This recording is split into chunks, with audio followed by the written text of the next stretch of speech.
What's up, Kinda Loose here, and today I'm going to be showing you guys all the rep rewards early before everyone else knows what they are. If you enjoy the early content and want to see more such as the badge glitch, VC glitches, stuff like that, like and subscribe. And by the way, in my last video, I tell you how to get 2K21 early, so go ahead and check that out if you want to know how to play. Let's get right into it. So starting off with Rookie 1, you have the ability to wear all the different hair colors, different jerseys, accessories like arm sleeves, leg sleeves, headbands, all the hats, tier 1 emotes, and skateboards, beach cruiser, and scooter, which is different from last year because they're giving them Rookie to 2 you is at just Rookie more 1 arm instead of sleeves, Superstar, and Rookie which you would 3 normally get them is at. simply backboard customization for the MyCourt.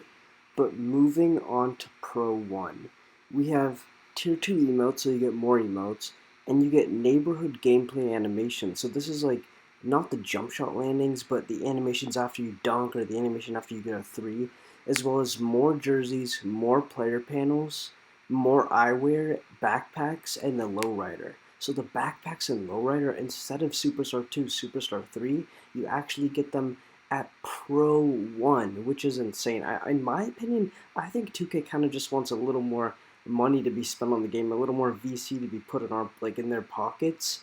So they're making these rep rewards early on. So the people who are going to next gen are gonna spend money on them and just spend more money on VC in general. And then for Pro 2, they do bring back the Iron Wall badge, and they only really add new arm accessories. So honestly, it's really nothing at Pro 2 that's really noteworthy, except for Iron Wall, which might help for screens this year, as it did last year.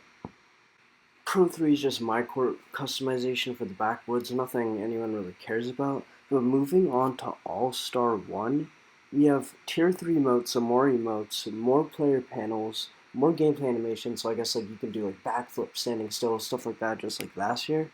And then also park handles, which is way higher. It used to be Elite 1 last year. And then the hoverboard.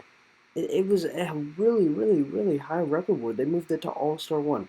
More proof 2K literally just wants as much money as they can get out of current gen, making all these high rep rewards just for low rep. Moving right on to All-Star 2, we have Screen Crusher, another badge that was back this year, and then just more arm sleeves and more glasses, so really nothing special at All-Star 2. So remember the DJ that people used to use to glitch courts and take people off streaks in 2K20?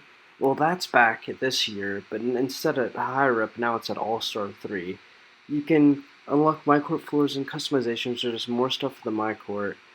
You can use different balls, kind of like how you were last year. It looks like the balls are same based on the picture too. And then just more MyCourt customization. So they brought back the DJ. Hopefully it doesn't glitch people this year. But there's just really nothing eventful either at All-Star 3. Okay, so now we move into the little more exciting stuff. At Superstar 1, you can take your shirt off just like you were able to do last year. More gameplay animations, so maybe like green animations, stuff like that. More animations for the hoverboard. And then you also can tattoo other parts of your body, so the tattoos when you're shirtless will actually show. You can spin the wheel twice, as Superstar 2 reward last year, that's now Superstar 1. You get the trike and then just more emotes. So, kind of the same rep rewards we got last year, yet again. Superstar 2 is the Nothing Easy badge that allowed you to get like those kind of BS fouls in the paint on people last year that just really harmed you more than it helped you, so maybe they fixed that. And then also the Gym Rat badge, which is pretty helpful, it gives you an extra Gatorade, and that was Superstar 3 last year, now it's Superstar 2. So they made it a little bit easier for us to get, which is good.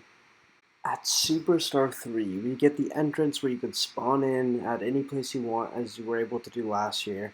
You get the mini basketball court, which is kind of whatever.